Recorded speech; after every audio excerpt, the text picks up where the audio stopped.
Alright guys, so there we go. Got the pool halfway filled up, 4,500 gallons added. And I have to tell you, that's the way to do it, using the water truck.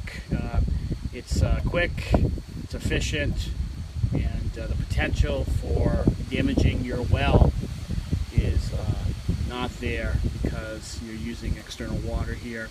Guy was super friendly, and we're going to work on the plumbing now for the pump, do my cuts, put things together, add some more water, probably have him back and do it, and then go ahead and start her up. Alright guys, so it's a couple days later. I want to show you that I got the skimmer basket in over here and the return jet. That was a good job completed. Show you the back side. Yeah, I'm starting to work on the electrical line here. Dug a ditch, gotta go a little deeper for that. Gonna connect on where the heat pump comes out. I ran an extra line over there when I installed the heat pump. And I'm gonna paint the base over here. So guys, just want to mention that this is a DIY project that I'm doing myself, and it's not necessarily a step-by-step instructional video. Some things I do on camera when I can, some things I've done off camera as time permits and so forth. So I hope you're enjoying this series. Just a quick update here. I wanted to show you working on finishing up the electric line here. Buried a 1/2-inch conduit with number 12 THNN wire. And I'm going to fill the rest of this in, both with some crushed limestone and over here with topsoil. Then eventually I'll get all this whole area here with some topsoil. Let's go over here and take a look. Gonna wait to do this section right here until tomorrow when I pick up a 4x4 post from our local hardware store. Gonna bury that in cement and then finish my electric line, bring it up, and then do all my connections right there. So pretty good job done for today. And I have my helpers out here. Let's just take a quick look at the bottom of the pool. Both my wife and my 2 children helped clean the bottom of the pool. Look at that. Looks really nice. Actually, mostly the top. The top and the bottom, but there's no more stains and so forth. I've been talking about that quite a bit. So, pretty pleased about that. That area with the sand, right behind Maddie, we're going to fill that in with stone. All this will have stone around it, crushed limestone around it. And then we'll fill this area in over here with some topsoil. So the progress of the DIY pool goes pretty well. I'm going to fill this up later this week. And then do our pool connections and we should be done.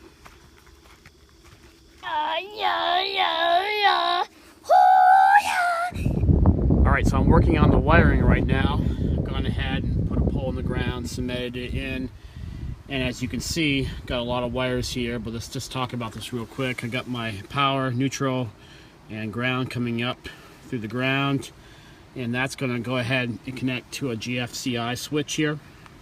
From there, I'm going over to an off-on switch, which will control the power to the timer which essentially will run back to the pump, which will be mounted off to the side here. All right, guys, so final shots here for part 6 of the DIY swimming pool series here. As you can see, we've made quite a bit of progress. Brought some stone in all the way around the pool here. Also, it's Labor Day, but we labored today, my wife and I. We brought in the rest of the topsoil and we seeded and put some straw on the new soil here, and waiting for grass to grow in over the next several weeks. Let's go ahead, take a closer look at the water here. We've gone ahead and hooked up a pool pump. Water circling really well. That jet over there is really strong. It's 3,200 RPM. Not sure if that's too much for the pool. I need to talk to some fellow pool owners here. Got some more landscaping done over there, and the stone wraps around the pool. So let's take a look at the pump now and show you what's going on with that. All right, so we had a ton of rain in the last 24 hours, got some water there, plus our temporary pump here is leaking a little bit from the shaft seal, and the other pump that came with the swimming pool is also leaking. So I've gone ahead and ordered a new pump just because they're so incredibly inexpensive. They're about $100 for a 3/4 horsepower Harris pump. That should be coming in later this week. So I just have this one temporarily hooked up. It came with an extension cord, just plugged into our GFCI outlet. But when the real pump comes, I'm going to hardwire it in off the timer, and it should be good to go. My only other concern I have with the pool is that it's leaking a little bit under the skimmer basket. So when we go to close the pool in a couple weeks, I'm going to drain the water down and then address that and see what I can do to stop it from leaking. We have to bring some help in.